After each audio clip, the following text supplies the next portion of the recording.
Bueno, buenas tardes. Como les decía el doctor Mulet, mi nombre es Carmen Elena Vargas. Yo soy residente de segundo año de la Universidad del Rosario y hoy les voy a hablar sobre monitoría en ECO. Entonces, este es el contenido que vamos a llevar. Primero, una corta introducción. Posteriormente, vamos a dividir la monitorización del circuito y en el paciente. Después, vamos a hablar un poco de POCUS y específicamente de ecocardiografía. Y por último, los mensajes que quiero que lleven a casa. Entonces, como ya hemos visto, pues la terapia de ECMO es un soporte que requiere un manejo multidisciplinario y específicamente la monitorización del paciente en ECMO pues, va a requerir una atención constante. Y aunque existen muchos dispositivos, como vemos en la imagen, y esto pues con el fin de optimizar la seguridad del paciente en ECMO, eh, vamos a hablar pues de varios de ellos en esta sesión.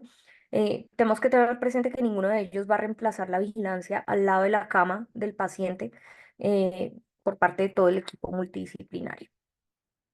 Entonces vamos a empezar con la monitorización del circuito. Como vemos en esta imagen, debemos considerar empezar por considerar qué tipo de terapia de ECMO tiene el paciente y con respecto a eso vamos a encontrar los diferentes sitios y equipos para realizar la monitorización del equipo, del circuito como tal. Y pues ya vamos a irlos desglosando, como lo tengo en este listado, en monitoría de presiones, del flujo sanguíneo, en los detectores de burbujas de aire, en monitoreo de oxihemoglobina y de temperatura. Además, pues de saber que contamos con unos sistemas de respaldo y planta eléctrica de energía en caso de que pues llegase a fallar de alguna forma. Entonces, vamos a empezar por la monitorización de presiones. En la mayoría de los sistemas vamos a medir tres tipos de presiones en pues, diferentes tipos del circuito. Usualmente son sensores que se añaden al circuito, pero pues hay unos equipos que son más recientes que ya tienen integrada la monitorización de presiones y pues eso hace que disminuya como los puntos de acceso en el circuito como tal. Con esto, pues también las bombas pueden ser programadas para autorregular y mantener las presiones dentro de los parámetros establecidos. Empecemos entonces con la presión 1, que es la que se va a encontrar en la línea venosa o la presión de entrada, que es una medida que es prebomba y que va a monitorizar presiones negativas. Estas pueden ser en exceso. Al ser en exceso pueden llevar a un daño vascular o de la aurícula derecha, así como también podemos ver cuando hay una presión muy negativa, cavitaciones y pues esto también aumenta el riesgo de hemólisis. Y nos va a mostrar pues el estado de volumen del circuito. No solamente del circuito, sino también el estado de volumen del paciente, de la longitud del circuito, de la posición de las cánulas y del diámetro. La presión 2 es la presión interna o la presión del preoxigenador. Esta se mide a la entrada del oxigenador y es usada en correlación con la presión postoxigenador que ya les voy a mencionar para diagnosticar asuntos relacionados específicamente con el oxigenador. Si existe problema en la salida del flujo, ambas presiones, tanto la pre como la postoxigenador, se van a incrementar juntas. Pues ya si vemos un incremento aislado de la presión preoxigenador, es pues un indicador de la formación de un coágulo en el oxigenador o una disrupción del flujo dentro del mismo. La presión 3 es la presión arterial o también llamada postoxigenador, se mide después del oxigenador y está en función de la velocidad de la bomba, de la resistencia de la tubería y de las cantas. Además, pues, que nos muestra la presión arterial del paciente. Si hay una línea arterial obstruida o lesionada, nos va a mostrar una presión a este nivel incrementada. Si excede incluso los 400 milímetros de mercurio, pues ya hay más riesgo de interrupción del circuito y pues también de aumentar la hemólisis. Y hay una correlación entre la presión pre y postoxigenador, y a esta se le llama la presión delta o la presión transmembrana, la cual pues es la diferencia entre la presión preoxigenador y la presión postoxigenador. Cuando hay un incremento en la presión delta, hablamos que hay entonces que se aumenta la preoxigenador, se disminuye la del postoxigenador, que pues sin un aumento correspondiente en el flujo nos puede reflejar un aumento en las resistencias dentro del oxigenador, que usualmente pueden ser pues, por trombosis o algo así. A tener en cuenta pues que no debemos ver un solo valor de presiones, sino la tendencia de todas estas presiones. Y en esta tabla, pues se nos resume lo que les acabo de explicar de una forma más simplificada y vemos cuatro escenarios. Entonces, el primer escenario, encontramos una presión venosa aumentada con el resto de presiones caídas, lo que podría hablarnos de resistencias de la aspiración que puede ser secundaria o a una cánula acodada, a un paciente hipovolémico, a un mecanismo obstructivo, bien sea por un taponamiento cardíaco o por un hemo o neumotórax. El segundo escenario es cuando todas las presiones están caídas. Entonces ahí hay que pensar inmediatamente en un fallo en la bomba, activar, pues usualmente activan las alarmas de flujo cero. Este fallo en la bomba puede ser mecánico o por un trombo en la bomba. O sea, aquí el problema es la bomba. En el tercer escenario tenemos las presiones venosas y las del posoxigenador que están caídas con unas presiones preoxigenador y un delta de presiones aumentadas. Y esto pues nos hablaría de un fallo como tal en el oxigenador que puede ocurrir por un trombo en el mismo. Por último, pues si encontramos caída la presión venosa y la presión delta con aumento de ambas presiones pre y postmembranas, tenemos que pensar que hay una obstrucción en la eyección, posiblemente por una cánula arterial acodada, un paciente que está con una sedación inadecuada o una obstrucción como tal de la cánula.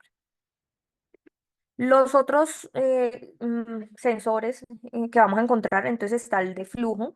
Entonces, pues la importancia es que la monitoría del flujo extracorpóreo se debe realizar pues a través de estas sondas de flujo que son ultrasónicos, son no invasivas.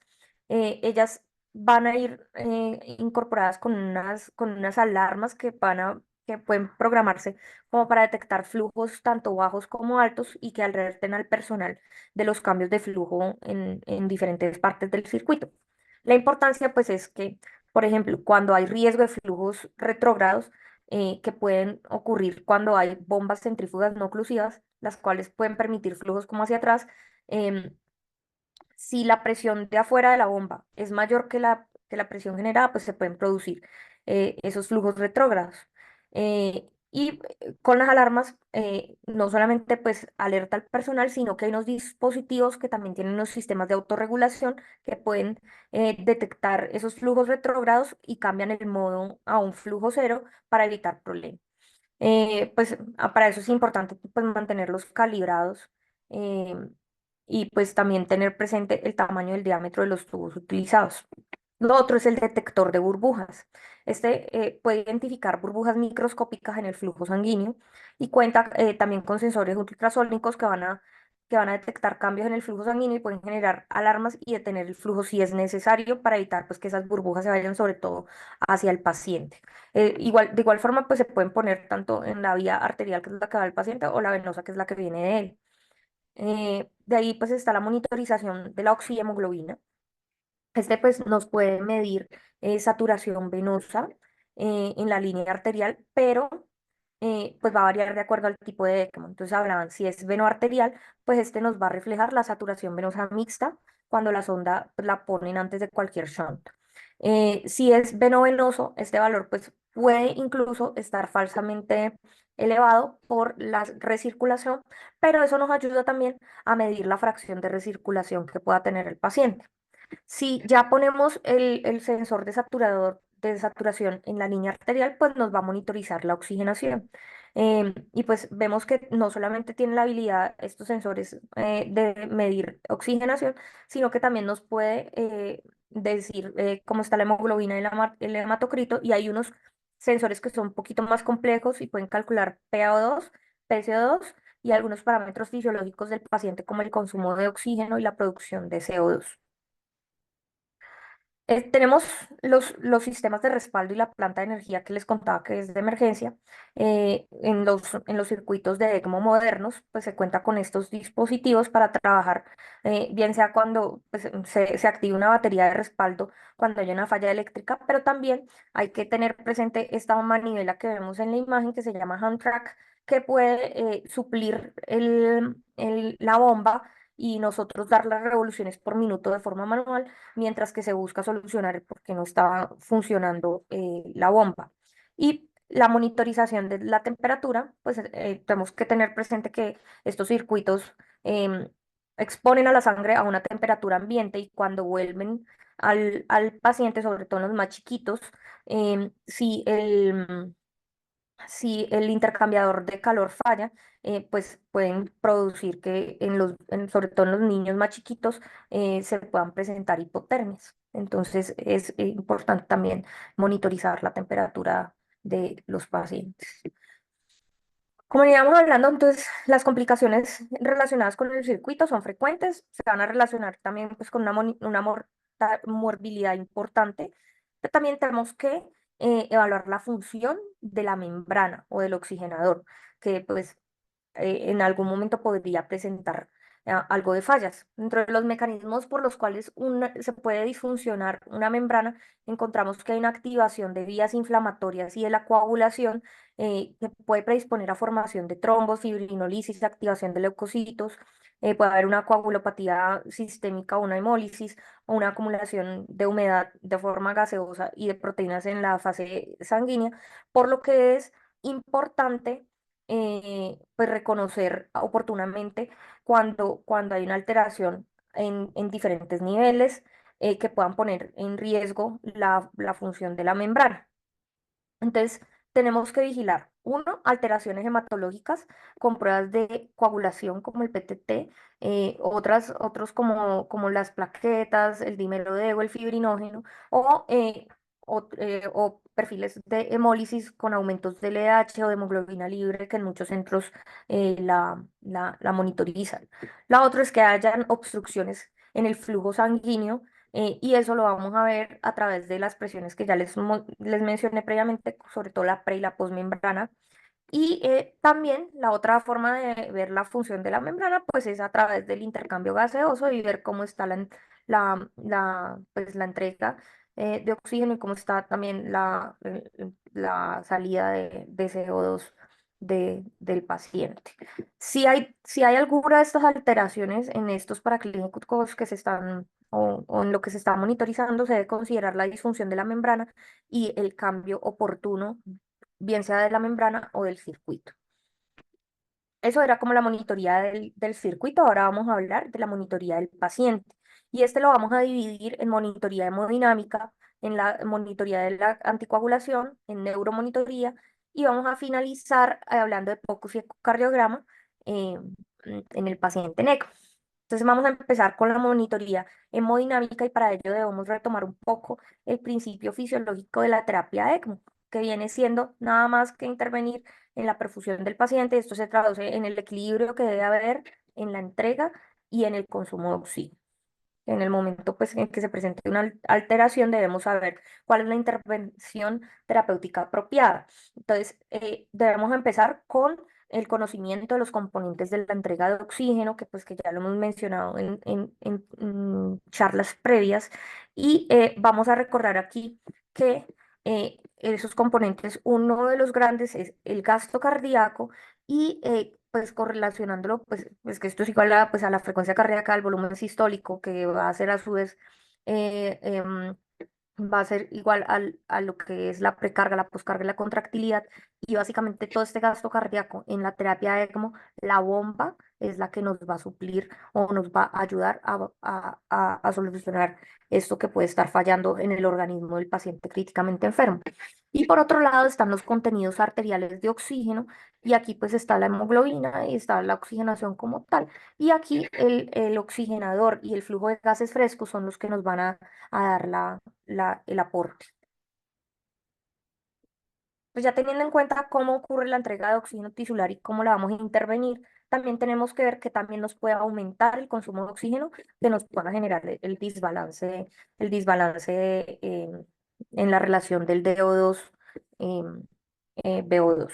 Y entonces en un aumento del BO2, pues no lo puede dar los estados de agitación con sedanalgesia inadecuada, el desacople del ventilatorio, lo cual pues también allí podemos aportar intervenciones para mejorar esa relación. Aquí vemos la gráfica clásica de la relación de O2-BO2. Vemos cómo en lo posible los organismos debemos estar aquí con una relación de O2-BO2 aproximadamente de 1 a 4. Cada organismo es diferente, pero más o menos es así. Y lo correlacionamos como con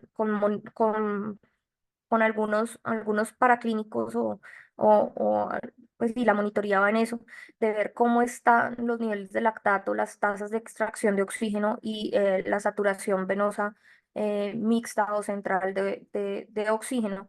Y vemos cómo este lactato, cuando estamos en esta parte de la gráfica del metabolismo aeróbico, tenemos un lactato que es bajo, con una adecuada producción y depuración y unas tasas de extracción de oxígeno que van entre el 25 y 30% más o menos, y unas saturaciones venosas mixtas o centrales inversamente proporcionales.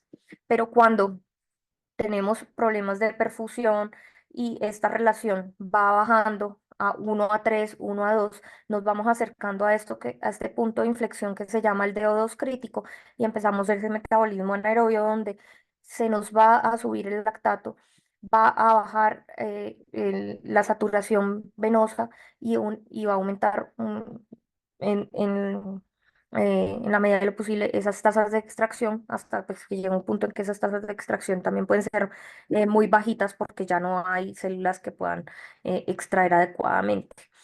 Eh, pues eso traduce, como les decía, a un estado de hipoperfusión tisularia en aerobiosis. Teniendo en cuenta lo anterior que les acabo de mencionar, eh, tenemos que el ECMO venoarterial aquí va a proporcionarnos ese soporte circulatorio y ventilatorio en los pacientes que tienen un choque, un estado de choque, con la intención de mejorar la perfusión de los órganos diana y potencialmente facilitar la recuperación miocárdica. Pero, pues, si vemos el ECMO venoso, pues ese, como ya lo han mencionado previamente, da un soporte respiratorio en los pacientes que tienen dificultad, pues, falla ventilatoria, pero no va a producir tantas alteraciones fisiopatológicas sobre la hemodinámica del paciente, ya que pues el gasto cardíaco va a depender de la función del paciente. Entonces, la monitoría que vemos en esta gráfica la vamos a enfocar principalmente a el paciente que tiene terapia de ECMO venoarterial. Cada uno de los parámetros va a proporcionar información que es valiosa sobre el estado de perfusión y oxigenación del tejido y vamos a poderlo agrupar básicamente como en tres dimensiones claves. Uno, en monitorizar la perfusión, monitorizar el flujo y tres, monitorizar la función cardíaca. Para evaluar esa perfusión, pues se resalta la evaluación clínica con signos como el estado neurológico, la temperatura del paciente, el llenado capilar, el gasto urinario. Pero también vamos a encontrar para clínicos que nos pueden servir como la tendencia del lactato sérico, eh, que si bien sabemos que los niveles elevados se asocian a mortalidad, también su aclaramiento nos puede ayudar a monitorizar la respuesta al manejo que le estamos dando al paciente. Podemos ver saturaciones venosas mixtas y centrales cuyos valores pueden indicar un desbalance entre la entrega y el consumo de oxígeno, como les había mencionado, y también pues, puede asociarse a mortalidad. Y por último, también podemos tener la saturación regional de oxígeno que nos puede monitorizar tanto perfusión cerebral como en las extremidades, permitiendo identificar tempranamente eventos sistémicos. Continuamos con la monitoría del flujo, donde tenemos que tener presente que el nivel óptimo de flujo del ECMO va a depender de la función cardíaca nativa, la cual pues la podemos evaluar con mediciones de volumen sistólico y de BTI y que va a estar influenciado, como les decía previamente, por la precarga, la poscarga, también aquí ya pues por las revoluciones por minutos de la bomba, así como por el diámetro y la longitud de las cánulas. Esto hace que pues si aumentamos las revoluciones puedan aumentar el flujo sanguíneo y que la caída en el flujo del ECMO pueda ser causada por una disminución también pues de la precarga o la poscarga del paciente. Pasando pues a la monitorización de la función cardíaca, pues también existen varios métodos. Aquí está la evaluación del ritmo con el electrocardiograma para detectar arritmias que pudiesen a su vez reflejar isquemia miocárdica o daño. También contamos con el ecocardiograma que ya vamos a hablar un poco más a fondo de él.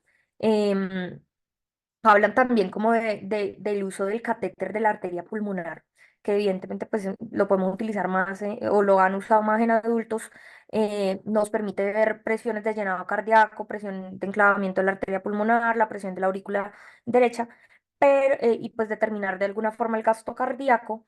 eh, pero pues en el paciente que está en ECMO, pues esto también va a estar limitado junto con los otros métodos de termodilución.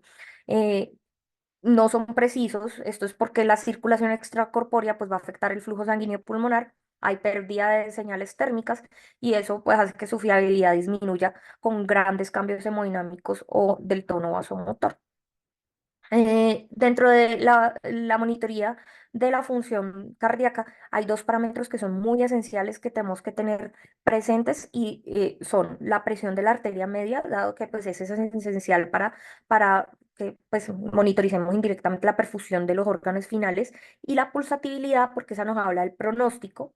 Dado que pues un paciente con ausencia de pulsatividad puede tener consecuencias negativas como lo son el estancamiento de la sangre del ventrículo izquierdo y de la raíz aórtica que va a predisponer a su vez a formación de trombos. La sobredistensión del ventrículo izquierdo puede generar un compromiso de flujo, del flujo coronario y un empeoramiento de la función cardíaca residual. Eh, y por último, pues vemos que también, aunque el ECMO venoarterial va a mejorar los parámetros hemodinámicos sistémicos como la presión arterial o el gasto cardíaco total, no nos va a garantizar la mejoría inmediata como de la perfusión microcirculatoria y tisular. Entonces, ahorita, pues, lo muy conocido por ahora es la realización de videomicroscopía sublingual que pues viene siendo como una herramienta prometedora para evaluar esas alteraciones microcirculatorias en el paciente que tiene una incoherencia hemodinámica. Eh, Esto pues solo quiere decir que la monitorización hemodinámica es multidimensional, debe abarcar estos tres parámetros de perfusión, de flujo y de función cardíaca, y eso va a permitir ajustar el tratamiento y mejorar los resultados clínicos en el paciente, aquí hablando específicamente del veno arterial. Pasamos a la monitoría de la anticoagulación. Para eso yo les traigo este consenso que es el último consenso que publicaron en Pediatric Critical Care este mes. Em, este es un consenso pues consideraron que pues es necesario, dado que pues estos pacientes están sometidos a un flujo sanguíneo que está por fuera del paciente en contacto con superficies extrañas, que adicionalmente por su patología crítica que lo llevó a este soporte, ya tienen de por sí unas alteraciones en el sistema hemostático y que hacen que tanto el paciente como el circuito puedan presentar eventos trombóticos y que por eso es muy común la anticoagulación del paciente, pero que esta anticoagulación sistémica a su vez pues puede llevar a sangrados potencialmente mortales. Ellos hicieron una búsqueda sistemática de la literatura muy minuciosa, pero tuvieron varios desafíos. Uno de los principales desafíos es que los estudios para determinar pues, cuáles son las mejores prácticas de monitorización usualmente tienen un pequeño número de pacientes. Hay una gran variabilidad de la patología clínica de estos pacientes y pues que hace que combinaciones de componentes de diferentes circuitos sea pues como difícil dar como una estrategia como muy puntual de cómo se debe hacer la monitoría. Sin embargo, pues nos dan algunos aportes. Pero primero vamos pues a situarnos en esta antigua cascada de la coagulación como para poder entrar en el contexto y tenemos que ver que en terapia de ECMO están empleándose dos tipos de anticoagulación. El primero pues es la heparina no fraccionada, que es pues el que se usa con mayor frecuencia y va a actuar principalmente al potenciar la acción de la antitrombina 3 para inactivar a su vez la trombina y el factor 10. Eso es básicamente la heparina. Y por otro lado, tenemos los inhibidores directos de la trombina, como la vivalirudina, que va a inhibir tanto la trombina libre como la trombina unida al coágulo y va a bloquear la conversión pues, de fibrinógeno a fibrina y va a prevenir, pues a su vez, con este mecanismo de acción, la formación de trombos. Entonces, el consenso que dice de anticoagulación con heparina no fraccionada, ¿cómo debemos monitorizar? Ellos básicamente dicen, usen una de estas pruebas de coagulación, bien sea el tiempo de coagulación activado, que es el ACT, o el tiempo de tromboblastina parcial activado, que es el PTT, o si se encuentra disponible, alguna de las pruebas viscoelásticas, como son el tromboelastograma o el ROTEM, pero combinado con la actividad del anti-10A. Estos otros estudios se pueden emplear básicamente como para ver cómo está la función, las posibles alteraciones, como les decía, de la membrana y del circuito como tal. Pero pues para evaluar eh, posibles eventos de trombosis o de sangrado, eh, lo que ellos dicen que lo más confiable es utilizar alguna de estas pruebas de coagulación en combinación con el anti-10A. Y además hablan pues de que es esencial comprender cómo funcionan este tipo de pruebas porque algunas pueden alterarse por niveles altos de bilirrubinas, de hemoglobina libre en plasma, de triglicéridos y que debemos contar con expertos de hemostasia que puedan educar al personal para saber cuando hay una alteración de alguno de ellos que investigar, empezar con la investigación de las causas posibles de estas alteraciones. Em, y ellos encontraron que definitivamente sí hay una,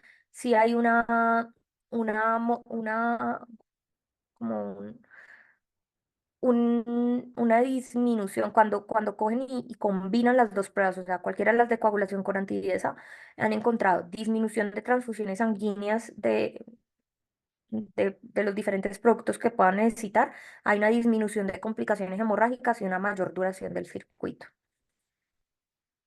Con lo anterior, pues queda como la duda de qué pruebas de coagulación se deben combinar con el anti-10A. Entonces, pues este es un estudio que habla sobre el uso de tromboelastografía para predecir complicaciones trombóticas en el ECMO pediátrico y neonatal, el cual pues va a centrar la evaluación, se va a centrar en la evaluación de la relación entre tromboelastografía y las medidas convencionales de anticoagulación en pacientes pediátricos y neonatales que requieren una terapia ECMO.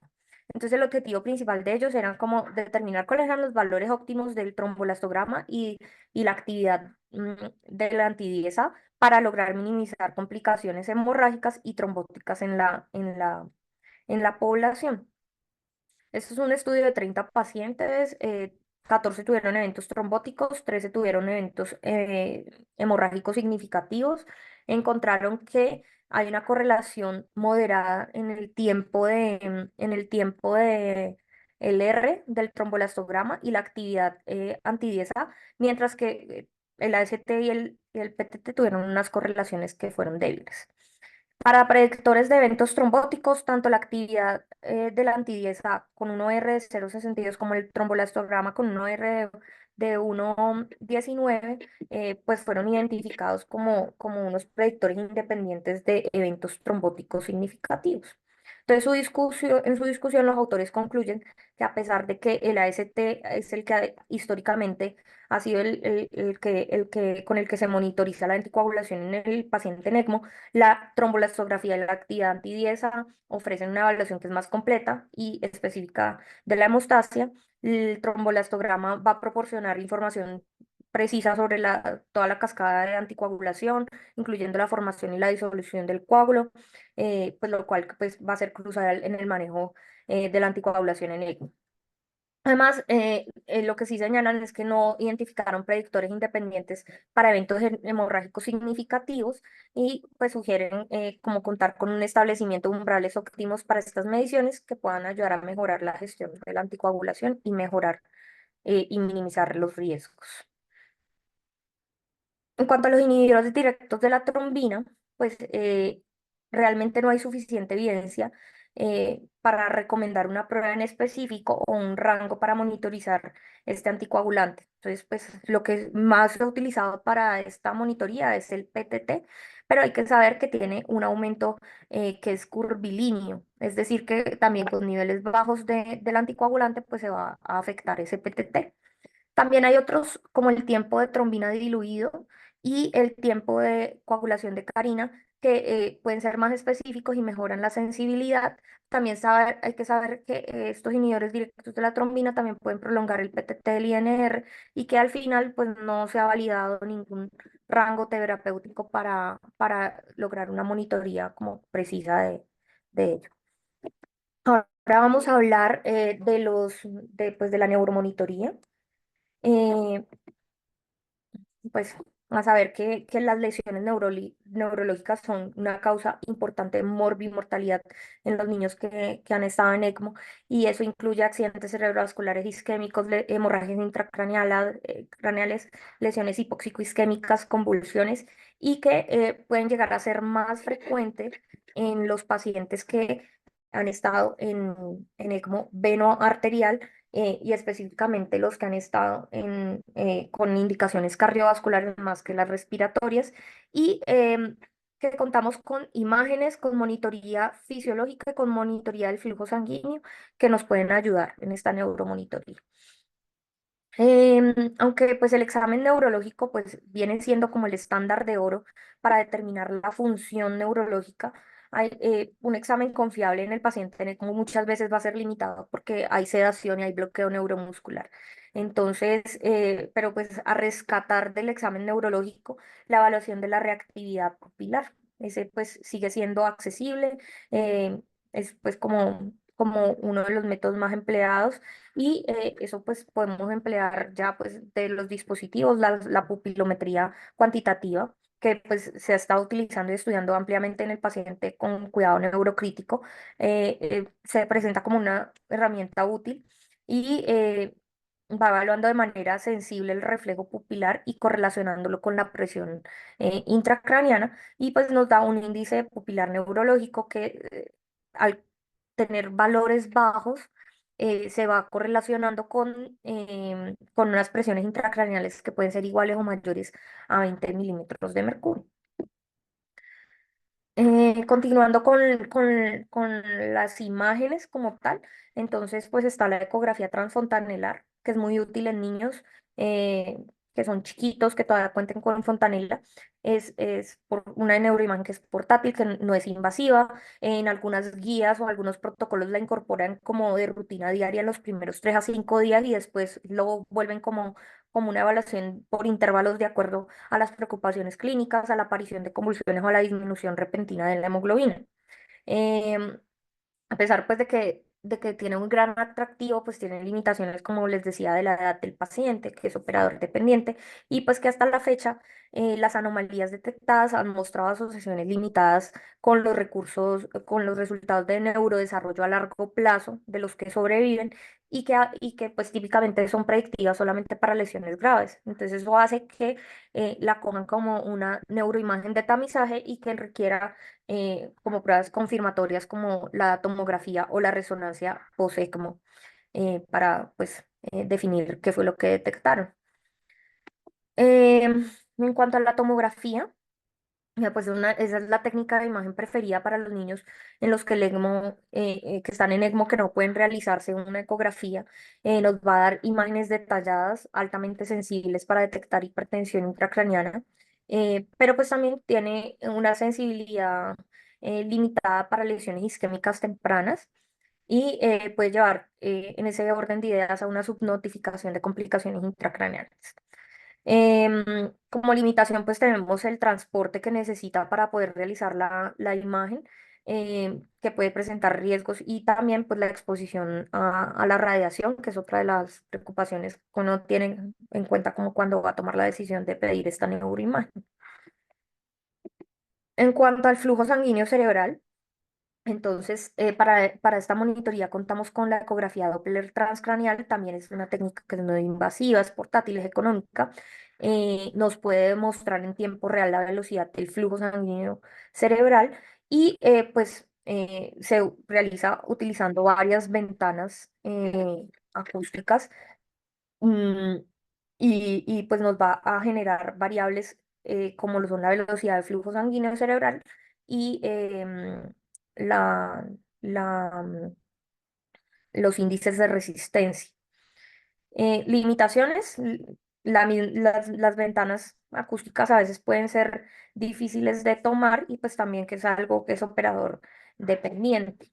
Por otro lado, pues vamos a encontrar, esta es otro tipo de ecografía Doppler muy novedosa que se llama imagen de microvasculatura, que pues como les decía, se utiliza con Doppler en los niños chiquitos que tienen fontanela abierta. Es una técnica que es de alta resolución, puede identificar características vasculares como tortuosidad en los vasos, heterogeneidad, asimetría en la perfusión y congestión vascular, y nos puede dar datos tempranos de alteraciones del flujo sanguíneo con estudios que muestran una asociación em, estadísticamente significativo con un mal resultado neurológico como muerte, convulsiones o lesiones cerebrovasculares. En cuanto a la monitorización de la fisiología cerebral, pues contamos con el NIRS. Este pues nos va a permitir monitorizar la saturación de oxígeno cerebral regional. Eh, Hay varios estudios donde pues correlacionan como qué niveles debemos utilizar para predecir que haya un desenlace neurológico desfavorable, y ahí hablan de contar con un NIRS por debajo del 50% o con un cambio de más del 20% de la línea de base del NIRS del paciente. Él nos está evaluando autorregulación cerebral y eventos neurológicos entonces, teniendo un índice de reactividad de oxigenación cerebral promedio más alto y un mayor tiempo de autorregulación deteriorada. ¿Cuáles son las limitaciones? Que se realizan en un área restringida. Se requieren pues más estudios para determinar si las intervenciones basadas en estas medidas pueden ayudar a mejorar los resultados. Lo otro, pues, es emplear la monitoría continua electroencefalográfica, la cual pues nos va a dar información directa sobre la fisiología cerebral al medir la actividad eléctrica cortical. Hay varios estudios en los cuales nos muestran que nos reportan niños que se les pone el monitor, se les reporta entre un 16 y un 23% convulsiones, y la gran mayoría son convulsiones subclínicas. Entonces de ahí está como la importancia de emplear esta monitoría continua. Volviendo pues al NIRS, este es un estudio de Neurocritical Care del 2020 por el grupo de Johns Hopkins, donde dan la asociación entre la saturación de oxígeno regional cerebral y los resultados neurológicos y de supervivencia de niños sometidos a la terapia ECMO. Y es un estudio que es el estudio que les venía mencionando, que han encontrado que una reducción de la oximetría por debajo del 50% o una disminución de más del 20%, pues va a asociarse con un resultado desfavorable eh, significativo pues, de desenlaces neurológicos.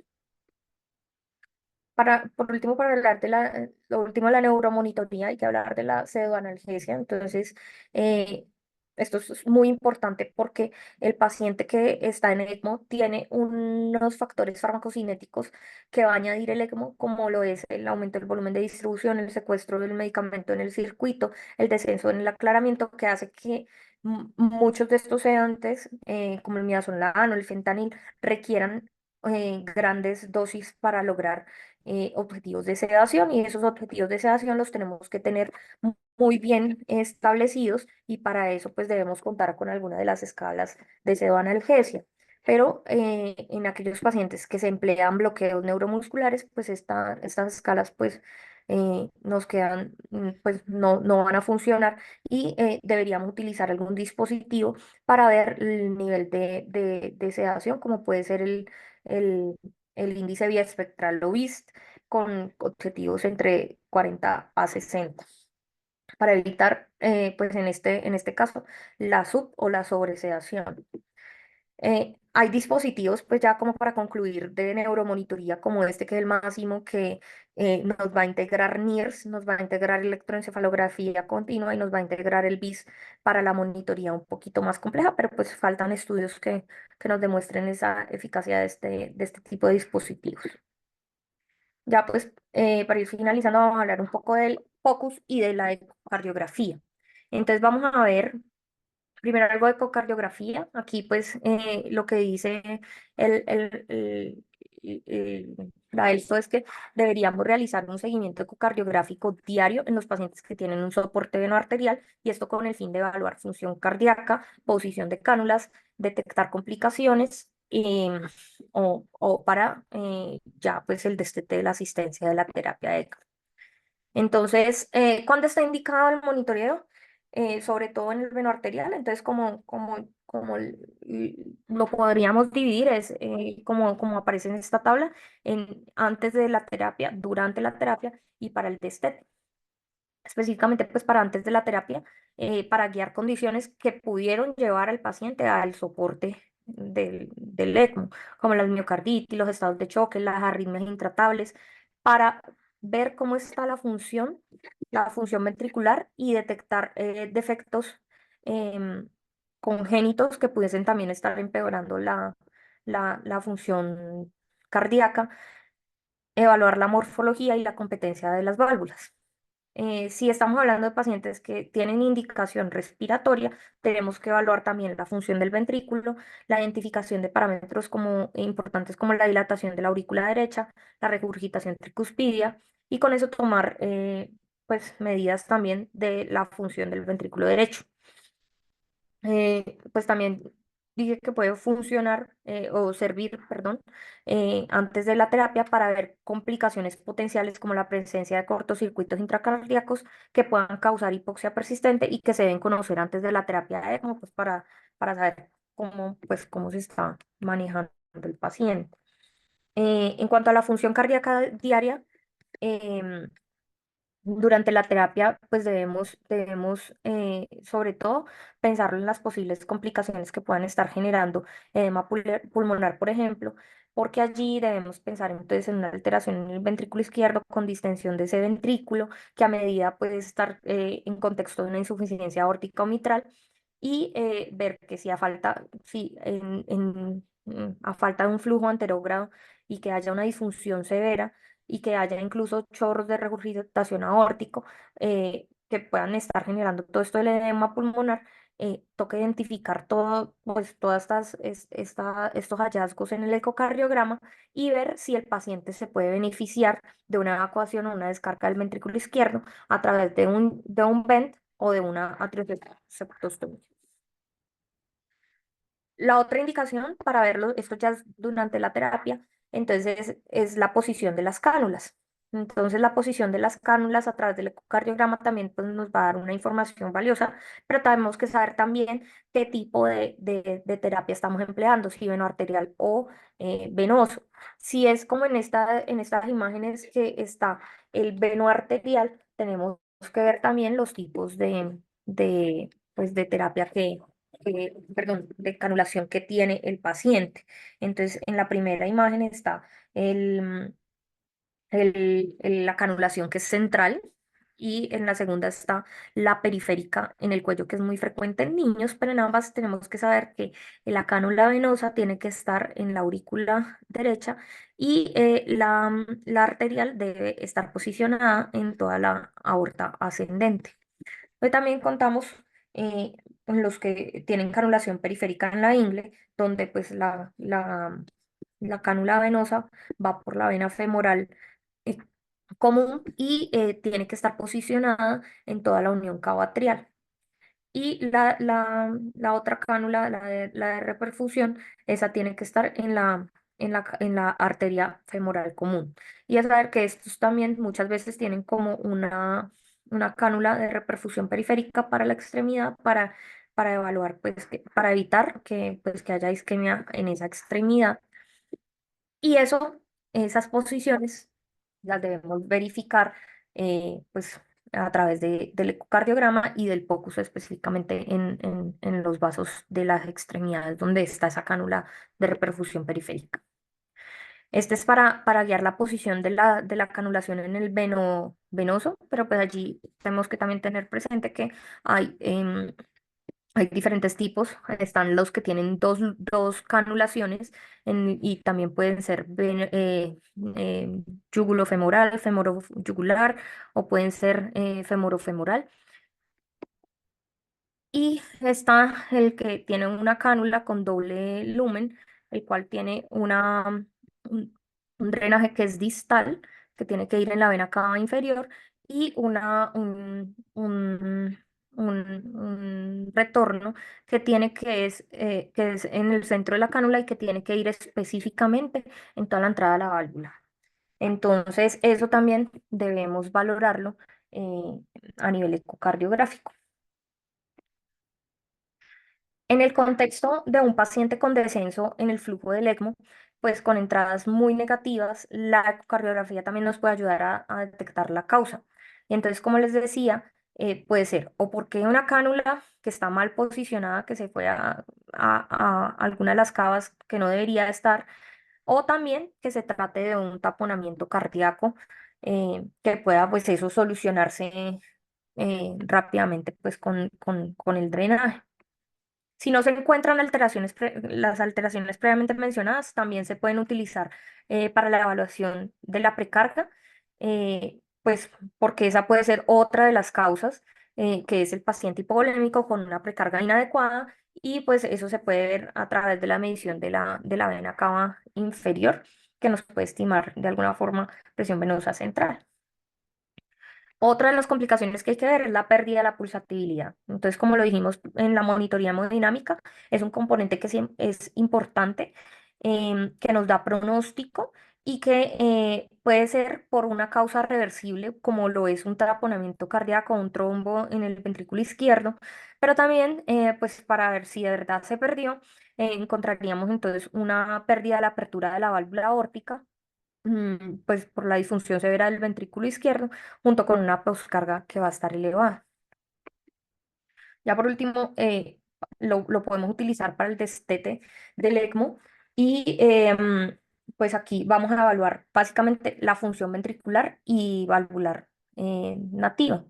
Y esto pues se evalúa a medida que se va reduciendo el soporte del ECMO. Toca pues estar haciendo evaluaciones periódicas ecocardiográficas donde vamos a ver las dimensiones del ventrículo izquierdo y el derecho. Se hacen descripciones cualitativas y cuantitativas de ambos ventrículos con FEBI, con TAPSE, y se estima gasto cardíaco también pues evaluando la función valvular con el aumento de la precarga de ambos ventrículos. Em, Básicamente, cuando ya, y pues este gasto cardíaco que también a través de mediciones de BTI, tanto de los tractos de salida del ventrículo izquierdo como del derecho, se podría de alguna forma estimar y ver en qué momento es el más apropiado para sacar al paciente de la terapia. Ya por último, cabe mencionar pues la ecografía pulmonar. Esta pues nos va a orientar a, a evaluar muchas de las condiciones que llevaron al paciente a la terapia, como las disfunciones pues respiratorias, y pues acá podemos ver condiciones o complicaciones que pueda tener el paciente que tengamos que resolver también pues en la medida que transcurre la terapia, como son los neumotórax, como son los hemotórax, los derrames pleurales, y hay además pulmonares que son cardiogénicos. Y pues así como se debe hacer una evaluación diaria ecocardiográfica, hay unos protocolos que nos recomiendan realizar también estas evaluaciones de aireación del paciente. Aquí yo les pongo el Luz Score, que es uno de ellos, mirar en las cuatro regiones del tórax del paciente el nivel de aireación, y de acuerdo a esto evaluar cómo está la función pulmonar para poder también definir qué hacer o por cuánto tiempo llevar el paciente a la terapia de soporte extracorpóreo. Entonces, estos son los mensajes para llevar a la casa. La monitorización adecuada es esencial para el éxito de de la asistencia con ECMO. Va a prevenir y va a solucionar complicaciones y y va a facilitar la toma de decisiones clínicas informadas. Realizar una monitorización hemodinámica precisa y personalizada es fundamental. El papel de enfermería y de todo el equipo multidisciplinario, pues es esencial como indicadores de monitoreo, no es solamente como los equipos que utilicemos. Eh, Saber que la lesión neurológica es una de las complicaciones significativas en el paciente con ECMO y por eso hay diversas tecnologías y el examen neurológico para hacer un adecuado monitoreo. La monitoría de la anticoagulación es crucial, pues por el riesgo tanto de sangrado como de trombosis, tanto el circuito como del paciente. Se necesita una investigación, pues hay una necesidad de investigación y conocimiento profundo de todo esto que les acabo de mencionar, ya que es muy diverso. Por último, pues decirles que la monitoría básica, tanto invasiva como no invasiva, pues nos va a disminuir esas complicaciones y ese era como el fin de esta charla. Muchas gracias.